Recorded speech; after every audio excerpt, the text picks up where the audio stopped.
Greetings and welcome. I'm Deirdre Joy Smith. I am the CEO of Power Opening Doors for Women.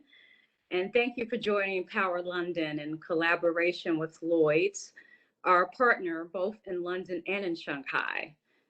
Ironically, in 2019, we launched our global 15th anniversary at Lloyd's, and our theme was the future of work. And we were all celebrating together at One Lime Street. And over the last year, the future of work looks very different.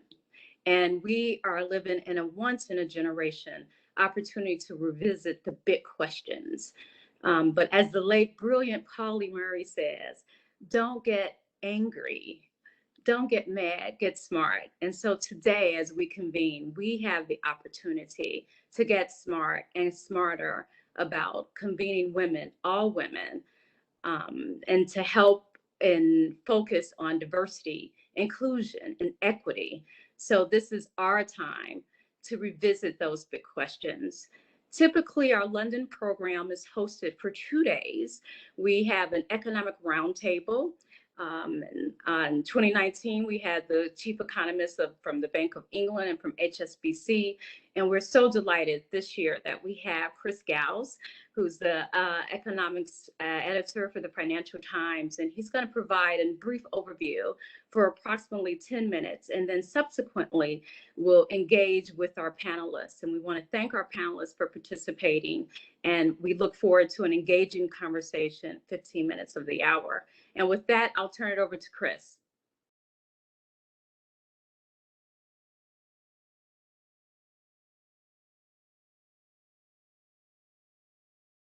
Chris, I don't think you're on mute, I think.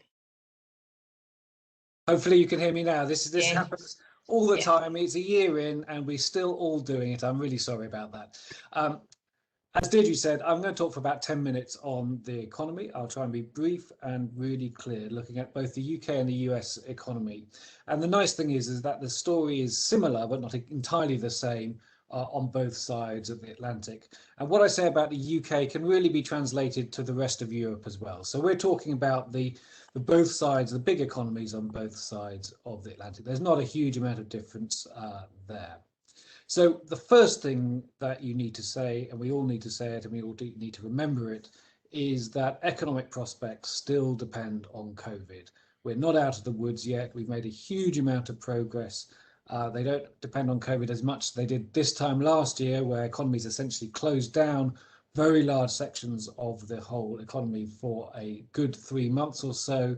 But still, if the virus comes back, if it comes back in a virulent form, we're going to be in trouble. So what I'm assuming here is that there are some slightly worrying signs on the virus right at the moment, in the UK in particular on case numbers, in the US on vaccination numbers, which have been tailing off.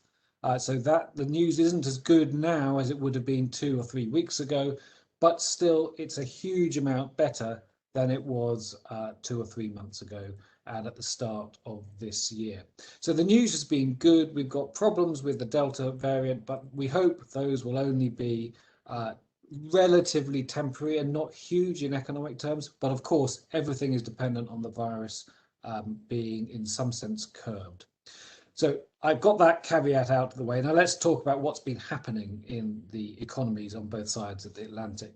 Well, the big news is that events have been a lot better than they were feared, and a lot better than even about the best hopes for the economies at the start of this year.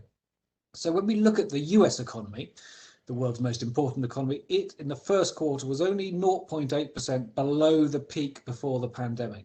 So it's recovered nearly all of its ground in the first quarter that it lost last year, and by now it's for certain ahead of that level. So it's definitely bigger now than it was in the fourth quarter of 2019. That doesn't mean it's got back to where we thought it would have been at this stage a year and a half or so on, but it's made in that sense, a full recovery from the crisis. We have literally in the last hour just had the latest assessment of the UK economy from the Bank of England, and it thinks that the UK economy in June, so right now, was 2.5% below the pre-pandemic level. So again, it has nearly recovered most of the ground. If you think back in April and May last year, it was 25% below the pre-pandemic level. That is the depth of the recession we had. Very short, very sharp, very, very fast recoveries back to where we are. So that's the first thing. The recoveries are strong. They were strong in the US, where they're the strongest, but in the UK and also in Europe more widely. Those sorts of numbers would be very widespread across the Eurozone itself. Why has it come back so quickly? Well, I think the main reason is twofold. One is that the virus has essentially been not as bad as was feared at the start of the year, and that's essentially down to both lockdowns working and vaccines even more working and giving us hope that there's a way out of all of this. But secondly, fiscal activism. So governments have really stepped up to the plate and have spent an enormous amount of money. In the US, the Biden administration's 1.9 trillion stimulus on top of the previous Trump administration stimulus means that there's been an unprecedented 13% of national income going into the US economy, which might in fact be too much. I'll come back to that in a second. And in the UK, there's about 10% stimulus. And again, that is reflected across Europe. So fiscal activism is what's new in this recession, which wasn't in the previous 10 years. And when I said it might be too much, well, why might it be too much? Because we're now seeing the first signs of inflationary pressure on both sides of the Atlantic. The US in May saw 5% inflation, its highest in a very long time, and the UK was 2.1%, which is above the 2% target. Don't worry about the level, but that was a lot faster, that growth back up to the level of the target than had been expected. And so we're beginning to see a little bit first signs of slight nervousness over maybe we pumped in too much stimulus into the economy, and we might get some inflation, particularly in goods, particularly where there are supply shortages. We're seeing this all over the place in commodities and goods traded around the world. So the big questions, now we've seen a very rapid recovery. I think there's two big questions. One is this inflation question. Will it actually accelerate further from here? And the second one is, will growth peter out? So we've seen very rapid recovery, but will that now peter out and leaving us permanently below where we wanted to be? These are the big questions. And obviously, we could have a very good situation where inflation peters out, so that we don't have to worry about the inflationary implications, but growth continues. And that's pretty much where most forecasts are at the moment. So really looking quite positive, particularly in the US. And in the UK, equally, we're seeing quite positive growth forecasts, and no one at the moment, not no one, but few people think inflation is going to be a persistent problem. It's certainly going up from where it is now at 2.1%, will go up above 3%, but the hope is that this will be a temporary bounce in prices. But of course, you could have the opposite combination, where you could have growth having been very strong now beginning to peter out, and inflation continuing. Now, we cannot discard that possibility at the moment. Why is it likely that we are going to see a reasonably good outcome? Well, household balance sheets are pretty good. Households have been protected by governments through this crisis.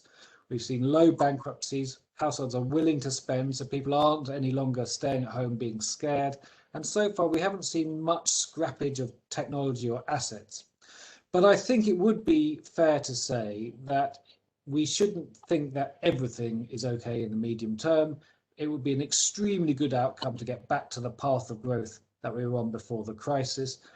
And I think there will be some lingering hangovers from the crisis, not only in public finances, which are going to be stretched across the world because of the support that's been given, but also some aspects of the pre-pandemic economy probably won't return. Some we won't want to return. We will want to probably spend more on health and education, maybe old people, than before, and that will require funding.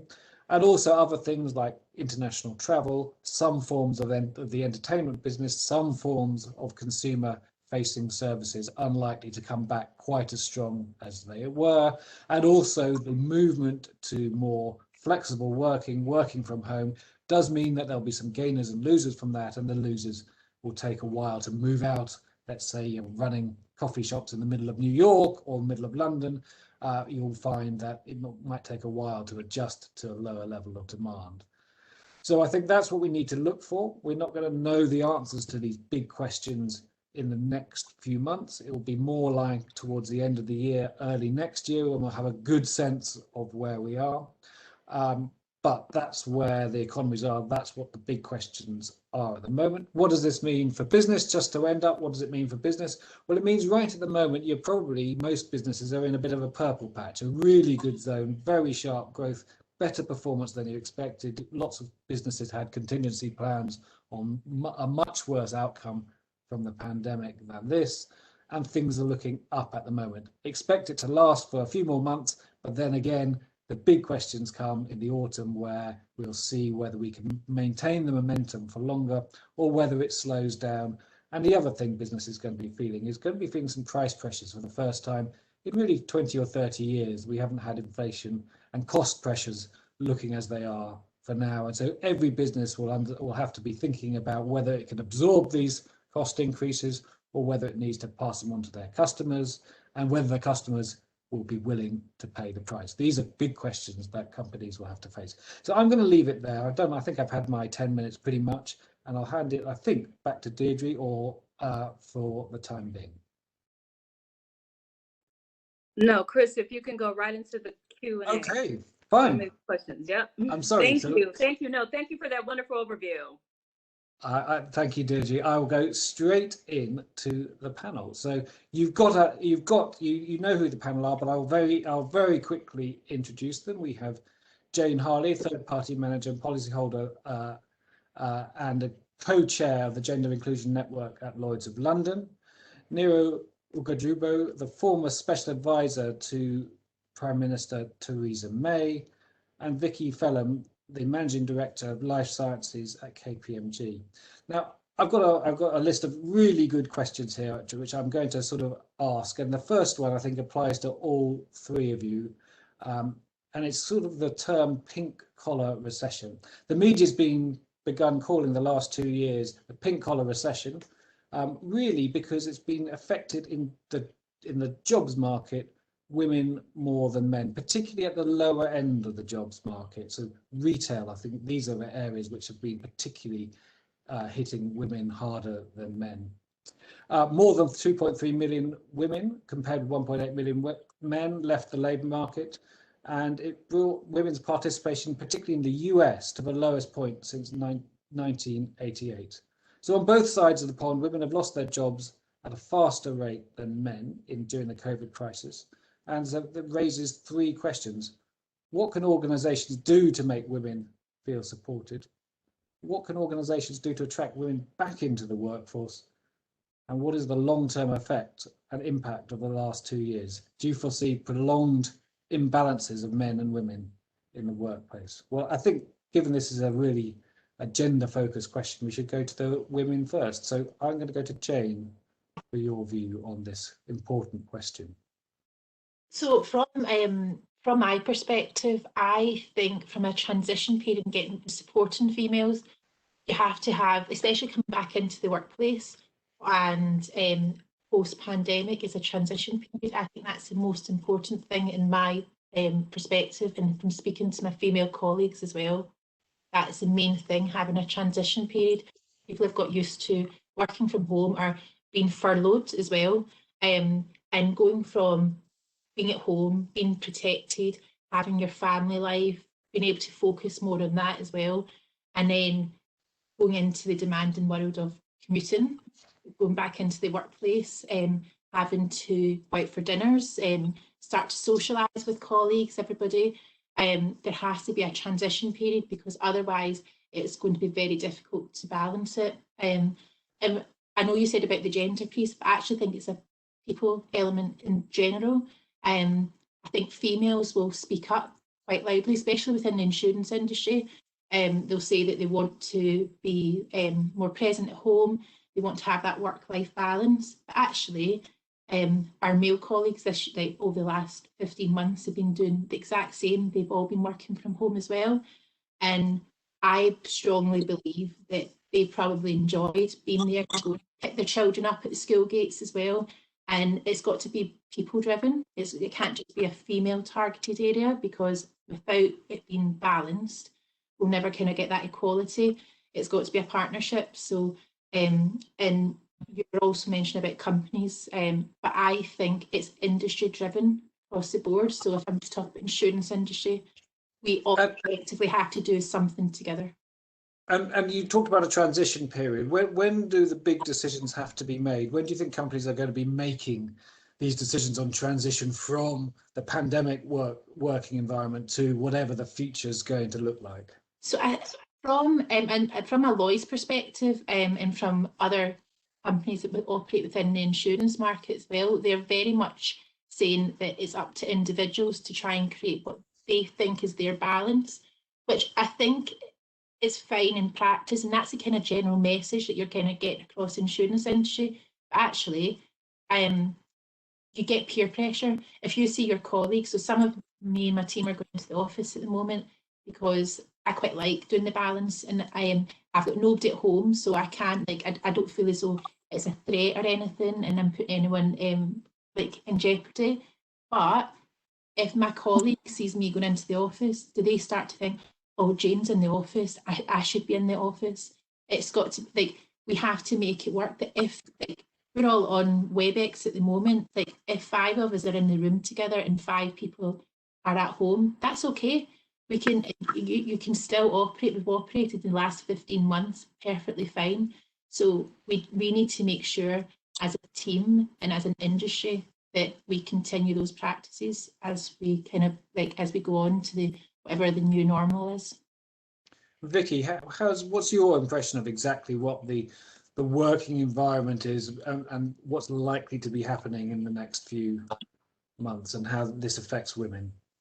Yeah, so hello from Philadelphia in the US. So I guess I'm representing the American population here. So a lot of pressure. But I think it really depends, Chris, on who you're talking about, because in the US, about 80% of the economy is based on the services sector. And the services sector is what's been hit hard, right? It's been the waitresses, it's been the people cleaning houses, it's been caregivers, it's been cashiers, all these things, retail sales, all these things pretty much shut down here in the US. So the people who were impacted were people who couldn't work at home, right? They had to be physically in person to do their job.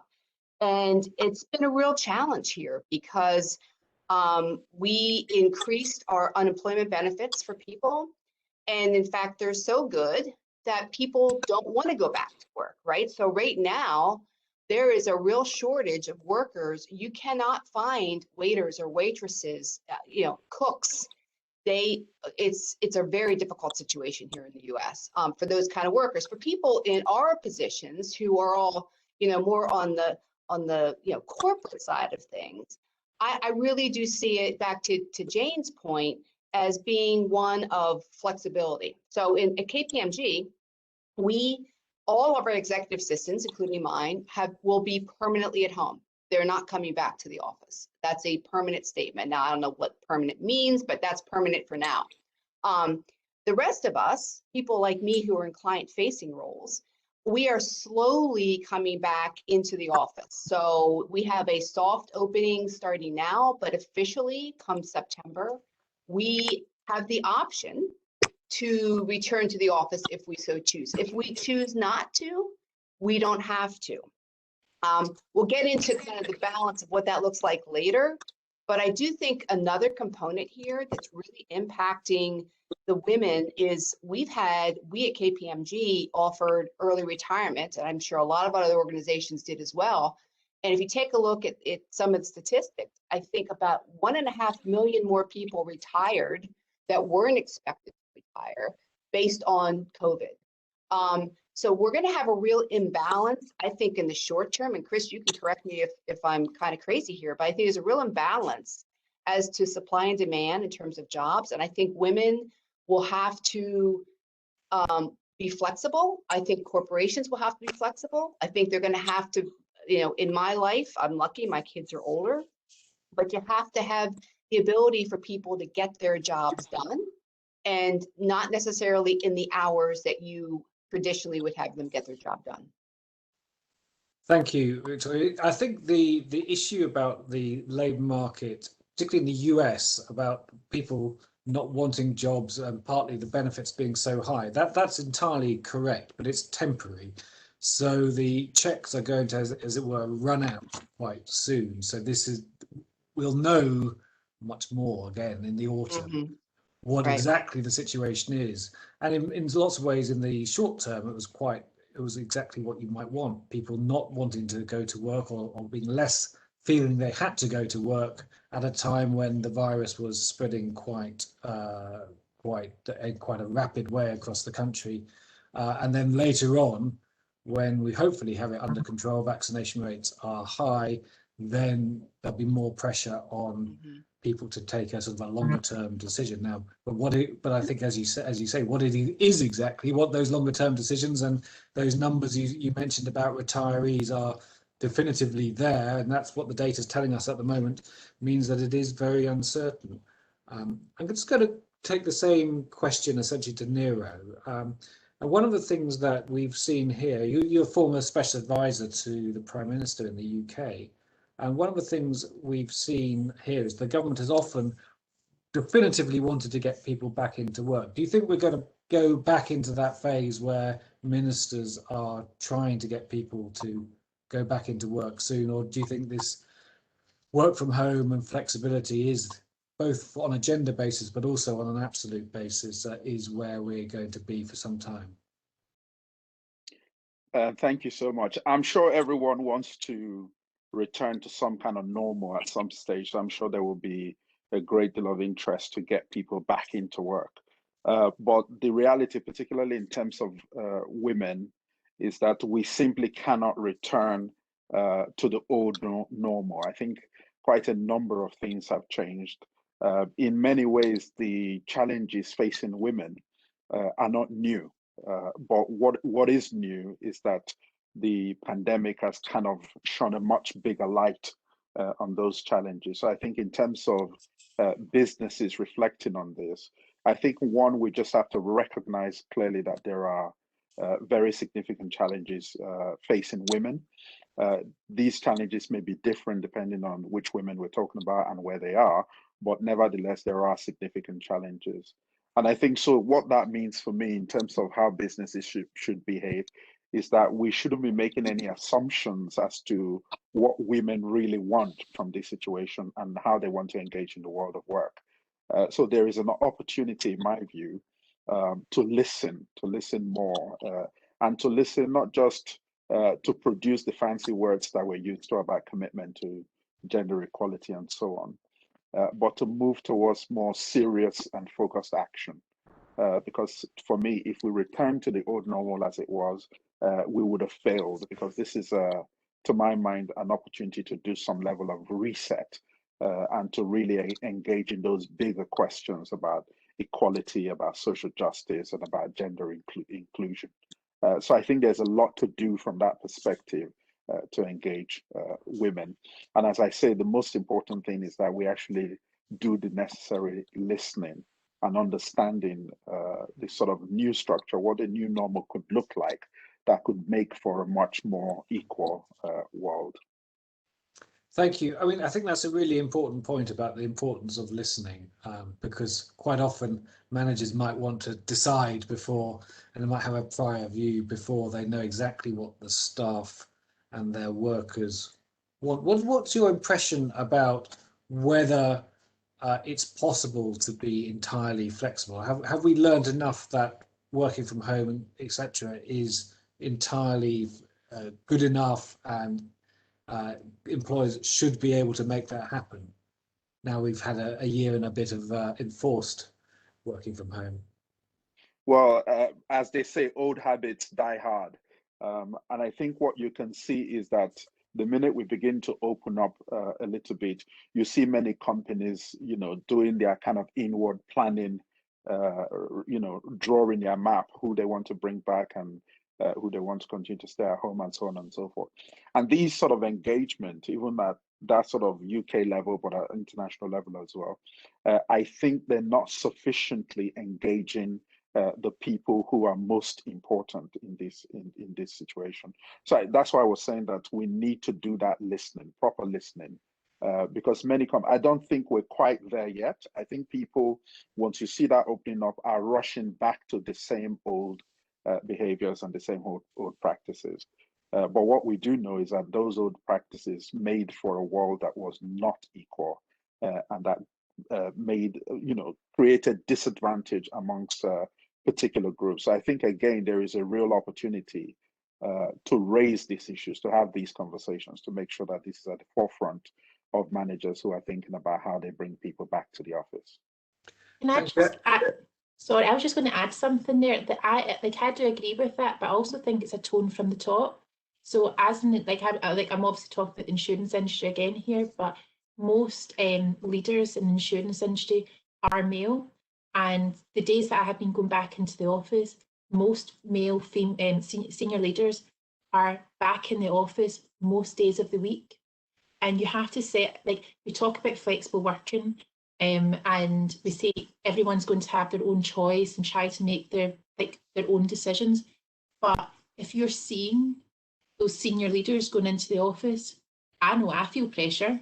And I've just got myself live by myself. So if those people who have other conflicting priorities, who do want that flexibility more, how do we get that message to them that actually it's okay? It's got to be a tone from the top. You can't go back into those old habits, which is very difficult to do. But I think as leaders of an industry or in any industry, they have to set an example of what flexibility can actually be in the normal new world. And do you think the only way a leader can ultimately show that sort of flexibility, Jane, is maybe by forcing themselves not to go back into the office, because the moment they're there, everyone else thinks, well, maybe I should be there too. And yeah, and I can so for example, last week there was a big market messaging that went out in Lloyd's, and most of the leaders were in the office. You can completely understand that, because actually there's a business need for that. But you don't it. They have to create the new practices, and it can't be just on a Friday. Actually, that will be the day we'll work from home, but the rest of them will probably end up going back in. And I can see that gradually going there. And I think everyone has very good intentions, but unless they really stick to their guns and they know they can work from home, they know it can work, so they need to set an example, really. Yeah. That's really interesting, and I think that will resonate widely among the audience. That actually the only way of doing this and showing that you're serious about it is to practice what you preach. Chris, can I ask a quick question though? Because I do think it's really contingent on kind of job you have, right? I mean, I'm client facing. I'm in front of my clients, right? I have to play by their rules. And if they want me in person, then I need to be in person, versus an internal position, which, okay, I understand more of the flexibility there. Frankly, I mean, I've spoken to younger folks, women in our organization who have small children who are client facing. They're terrified. They really kind of like being at home. They like as we all spoke about, but to have to go out in front of clients concerns them. So I think there's going to be some real soul searching here about what's important to you as a person, but what's going to work for you in your position, whether your company's willing to accept that, and then you make some tough decisions. I mean, I don't think it's going to be, motherhood and apple pie here. I think there's going to be some hard decisions being made.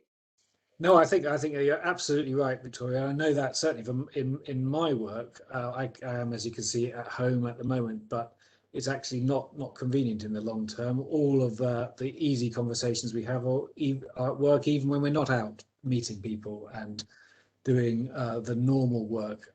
So I think these sorts of decisions are going to be difficult. Neera, I wanted to just talk to you about sort of wider inclusion. We've had now 14 months of the pandemic.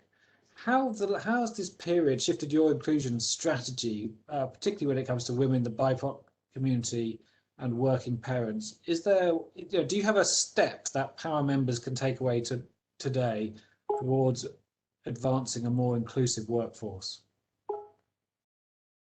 Yes, I think there's just to say, by the way, on the last point, that we're not, a lot of businesses are still pretty much in the mindset of risk management. But clearly, in order to make progress, we've got to move to a redesign mindset and start to think about a new future. And I don't think people are quite there. And on that point about equalities more broadly, I think quite clearly the pandemic is one thing, and that did show us very clearly that some communities are significantly more impacted. Today, we're specifically talking about women, but you can see that across a range of disadvantaged communities. So I think the most important point is that all of this, all of the work that has been done previously, all of the gains that have been made with the equality strategies, inclusion strategies, and diversity strategies in organization, they simply have to be turbocharged. And I think partly is about the consciousness of businesses to recognize that this is not just something that will sort itself out. It requires intentional action. And if you think as well, during the summer, on top of the pandemic, you had the Black Lives Matter campaign, you had a whole range of other issues pointing out that particular individuals who are at the front line in society were doubly impacted in that sort of way. So the intentional steps that have to be taken to address this, and that means looking back to the sort of ways in which managers are rewarded in organization to achieve EDI outcomes.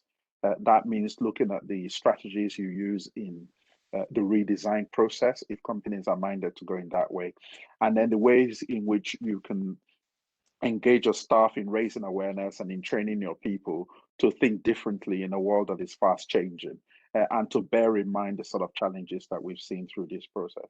And I think many companies are also looking at ways in which they can focus not just on EDI strategy, but on well-being more broadly. So I think that's coming much more to the fore now, because this has also shone a light on issues around mental health for individual employees. How would you respond to Victoria's suggestion and comment that this can't be just applehood and motherhood and apple pie, because there are, businesses have their own constraints. They have to have people facing clients. If you're a restaurant, you have to have people there. You can't just give incentives to senior managers only to have an inclusive strategy. They have for the business to run as well. Is there, do you think there really is a way of meeting all of these objectives at one time, or are there some quite difficult trade-offs? Well, there will always be difficult trade-offs, but I would say that looking back, businesses have not paid enough attention to the EDI agenda.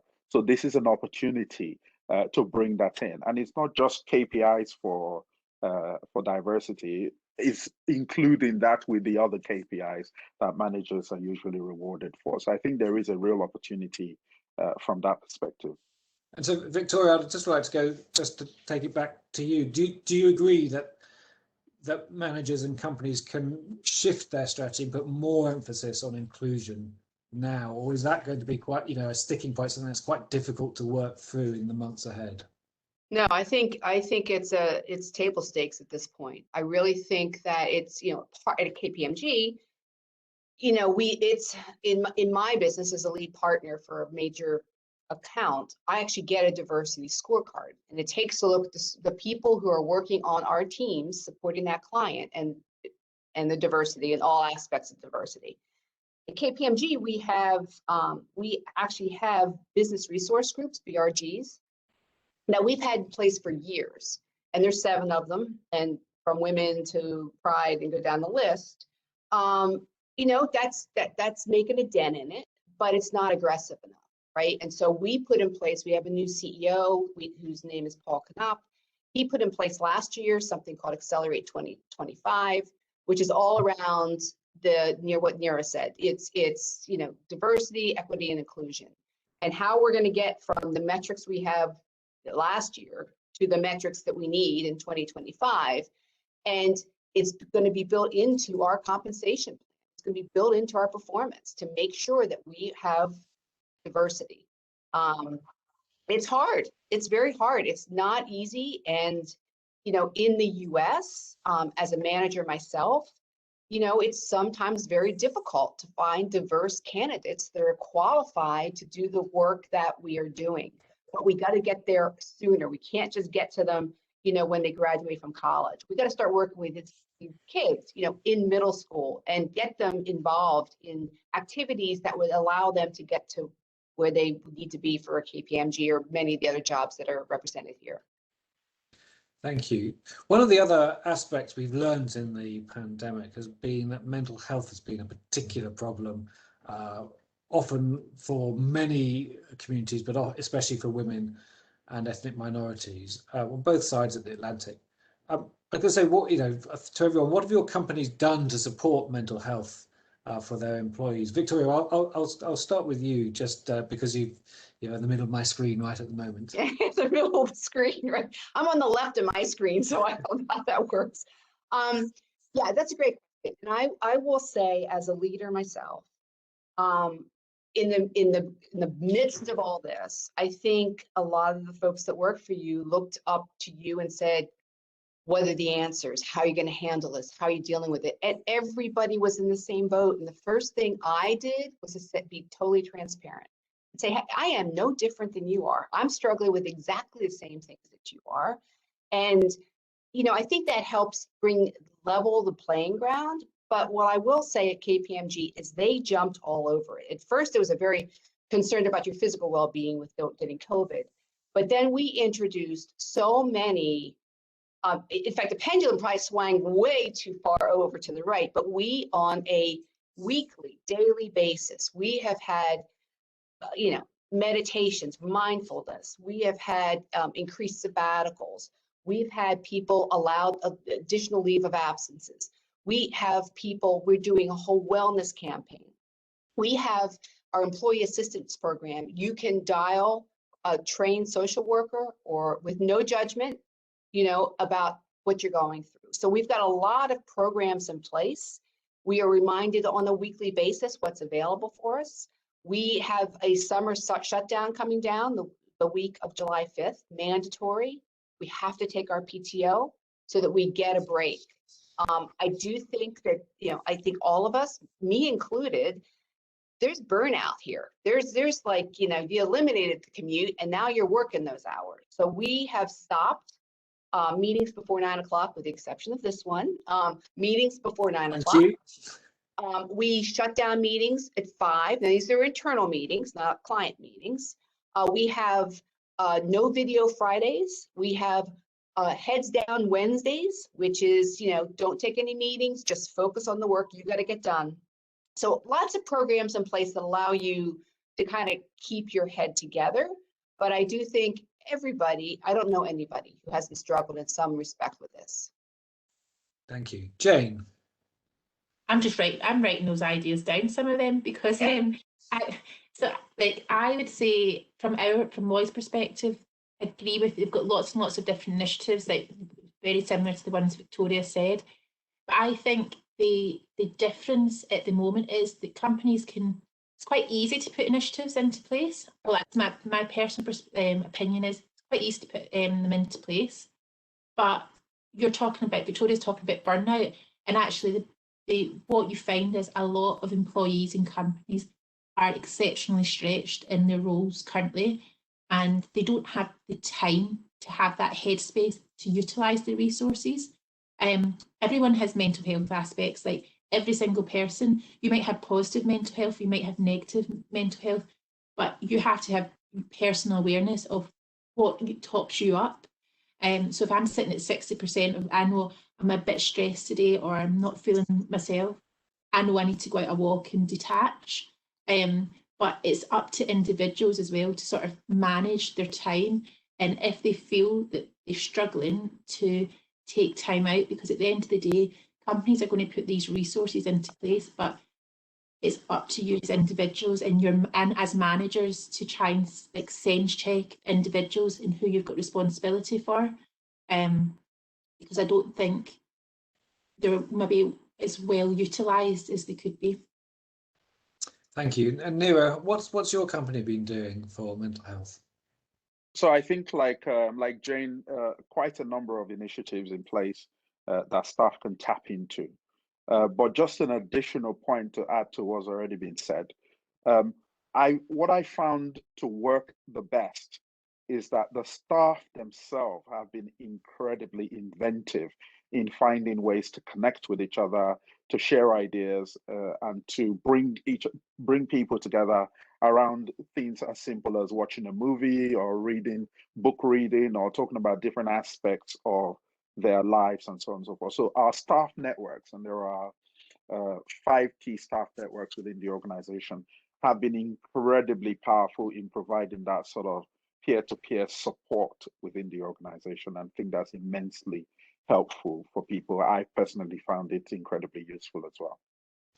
Thank you. Now, we've got a few minutes left. I'm going to ask one more question to the panel myself before I'm going to hand over for your questions for Q&A. So please do submit some questions. But before we go over to the Q&A, I just wanted to talk about work and family rituals. So this is a really good question, so that we're all trying to relearn and reinvent how we run organizations and how companies work, rituals within the company. I know I have Victoria was talking about when meetings are. I have a daily 8:30 meeting every day now. It's a ritual I never used to have, but it does start my day with a bit of a jolt at home, but is quite important for knowing what's going on. So the question really is how a good workplace is going to adapt to reintroducing commuting time when people are now used to working maybe much longer hours. Are there going to be limits put on Zoom meetings? Victoria was talking about some of those, or creating, focus times without back-to-back meetings, head down times. And how are you going to adapt to relearning morning and evening rituals? I mean, these are just really important questions for how workplaces work. Nero, I've got you on screen right now. So what's going on in your organization? I think our technology has some built-in restrictions into them that help you to organize meetings, limit the time of meetings, remind you when that meeting is coming to an end and they need to close and so on. So I think that sort of thing will be, and as something that was said earlier about whether or not we can just return or we can build a new world. We really can. And I think technology is going to be a huge part of that. So there's got to be that response on a technological level to look at ways in which what's available in the workplace can support the health and well-being of individuals. Do you find meetings are going on longer because you've got it blocked out in your diary, or are there ways of maybe forcing, once the meeting is actually finished, it's been focused, it's decided what it needed to decide? Are you experiencing, we've been trying to say, like, if the meeting's finished, close it down, don't use the whole time because people want to have other things, they've got other things to do. I mean, how's it going in your organization? So there's an interesting culture an interesting habit that I've noticed, which is that people don't necessarily use all the time. And I think that's incredibly helpful. If you have an agenda, the meeting's been fixed for an hour and a half, and you just happen to get through the agenda in an hour, feeling comfortable to end it there. So I've been in many meetings where that has happened, and I think that's again is about people feeling comfortable to be able to do those sort of things. Yeah, it's an important cultural thing in an organization that it's acceptable to say, right, we've done it, we've achieved this, let's stop. Absolutely. Jane? I was just going to say, though, I also think that quite often people put meetings in for the sake of it. So when you're in the office, you would have like somebody would go past your desk or whatever, and you would have a 2-minute conversation, and that's all it takes to make a decision and move on to the next thing. And it's actually when Victoria, you were saying about on like having no videos on a Friday, maybe no meetings on a Wednesday, and maybe that is what companies have to do in general, is move towards, you have blocked time out your diary and you say no calls, but if you have a quick question, give us a phone or whatever. Like, it's just changing those attitudes. That's like what I think. And I also think with the commuting time perspective of things, like, I use my commute to get myself in the right headspace for the day. And I look at my meetings and I'm like, okay, this is what I've got coming up if I'm going into the office.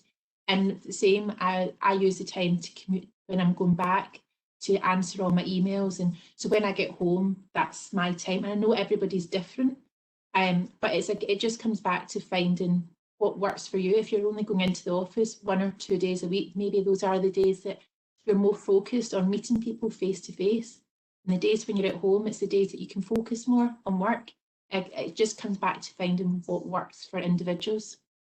No, one of the things we did, I'm sorry, Chris, but one of the things we also did was we took our Outlook calendars, and the block of time is no longer 30 minutes. It's 25 minutes or 50 minutes. So you always have a break between the end of the meeting and your next meeting, which I think it's minuscule, but it does make a difference. Yeah, we do that as well. It makes a big difference. Yeah. And what I was going to ask you, Victoria, but maybe someone else equally could come in.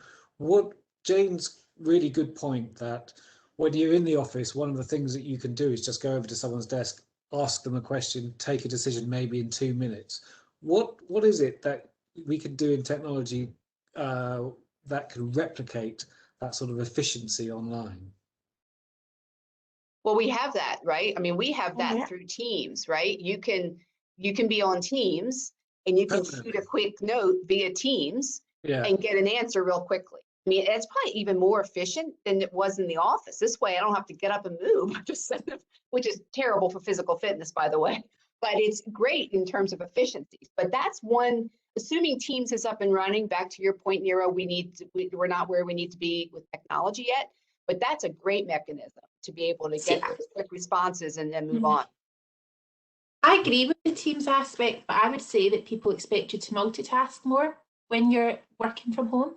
So if you're and somebody Teams you, they expect a response to it. That's just like, think us as human beings, what we expect. We're impatient. If you're in the office, you see that person's actually busy, they're on a call or they're in a meeting.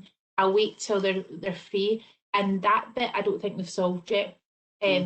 Is because I feel pressure to respond to somebody if they message me on Teams. And so absolutely, I have to say, even during this 50 minutes we've been online, even though people I was working with knew that I was doing this, I've been pinged about 4 times by colleagues wanting answers to things immediately, which I obviously haven't given them. But I think that's great for this discussion. I'm going to turn over to Kristin now, who will take the questions from the audience. Kristin. Yes, thank you all so much. That was wonderful and engaging. We do have one question in the chat, so if anyone in the audience would like to submit more in the Q&A section, please feel free to do so. Our question is on the flexibility of being purely home-based versus being back in the office. And I know, Victoria, you touched on this a bit as far as client-facing positions versus those that aren't. But if you can just kind of elaborate on the flexibility and any issues that might come depending on what type of role you play in your position. Is that directed to me, or does somebody else want to answer it? I think it's for all, yes. Okay. Let you go first, Victoria, if you want. You go first. Okay. So you know, I feel pretty strongly about this, that we're going to have very much of, and I think you have to take ownership yourself. So I think if this is an issue that's really important to you, what we've learned from COVID is that there's a human side to workers, right? Before that, you would never let people see you in a t-shirt, or your dog walking behind you, or your husband, you know, asking a question. You would never have that happen. So now there's a human side, and we're recognizing as a human side. So some of the onus is on the employee to say, this is what's going to work for me. This is how, you know, in a perfect world, this is what I'd like. And I think it's like any negotiation. You have your starting point, and then you gotta draw the line. And I think everybody, if they're adamant about remote working and what that looks like, talk to your manager about it and start the conversation now. Don't start that conversation when they're already telling you you're coming back to work. Start the conversation now so they can think through it and come up with some creative hybrid models. Will it work for everybody? No, it's not going to work for everybody. But if you don't have the conversation, it will never happen. I completely agree. And I also think it comes down, it's that individual basis, but it's like the trust element as well. So I know within our, like in my immediate team, I trust every single person to communicate and to work together. We have people who are somebody who's based in Chicago, somebody who's based in Singapore, and most of us are based in and around London. But it's that flexibility for what works for an individual, for their role. And like Victoria was mentioned, having like client-facing roles and before, and like more like say back office operational side. I don't personally think if you're like more of an operational role, which quite often a lot of us are, why do you have to do a 9 to 5? Why can't you make it work to how you want it to be, whether that's in the office or whether it's remotely? I do think it's an individual conversation, and you have to take ownership of your own career and your own life.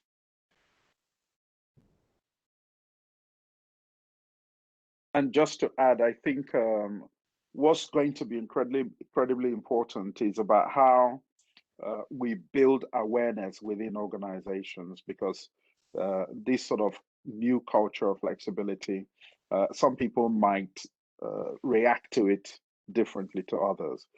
So for example, in terms of what becomes acceptable within organizations. So you might have meetings that now no longer marry very well with the day-to-day experience of an individual. So I've been in meetings that are an hour long, and 30 minutes in, somebody has to leave to do the school run. So all these things, we need to be aware of it. We need to be accepting of it in order to really build a more inclusive culture, because people have different challenges on that 9 to 5 period, especially during the time when the lockdown was in full effect and the children are simply at home. Parents have a completely different, there should be a different expectation of what flexibility means in that context. Thank you. And that is our last question in the chat. I'll turn it back over to Chris if you had any last follow-up questions. Yeah, we've got 5 minutes left. So I mean, if you want to submit any other questions to Kristen, that'd be great. But I think we're coming towards the end now. And so what if we're in slightly reflective mood? I wanted to ask the panel, what's the sort of the one opportunity you'd encourage Power members to take as they consider the next chapter for their teams? What's the one thing that's inspired you to think of next year, the new possibilities ahead for, when we're looking at the experiences we've had in the pandemic? Nero, why don't I go to you first? Sorry, sorry to spring this on you late, but I'll give you another couple of seconds to think of a good answer. I was thinking you would do what you did with your first question, which is go to the ladies first and then come to me last. But so this one's definitely caught me off guard. But just thinking about it, I think there are, if I was to think about the new future, the point I was making earlier, which I think is really, really important to me personally, is that the mindset, the human mindset, there is a kind of a proverb that says that habits defeats the mind.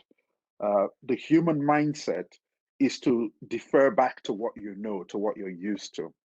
And people would easily want to go back to what they see as the norm. But the crucial thing is that that norm that we knew, which was built up over hundreds of years of inequality, is not something that we should be so desperate to move back to. So I think, again, that just conscious awareness of the needs of individuals, which have all come to the fore now. We're now more aware of the issues that impact on our colleagues than ever before. And these are not things we can just throw away into just the idea of a return to the norm. So I think that conscious planning and engagement with the issues that individuals face in the workplace and how we can build that better world, it's not apple pies and motherhood, but that better world that, really seeks to understand the needs of individuals and creates an environment that individuals can bring their whole selves to. I think that's very important to me. Have you got one thing that you want to retain assuming that we're going to go back at least a little bit towards the old world. I know you just said we need to not do that, but is there something you would really want to retain from the past year that you've found as a really improvement in your working life? That 9 to 5 really shouldn't mean 9 to 5. That flexibility that comes to being able to take some time in your normal working day to attend to other things, which I suppose you can normally, but just that acceptance that it's not such a difficult thing to introduce in the workplace. I think that's one thing that I would want us to take into that new one.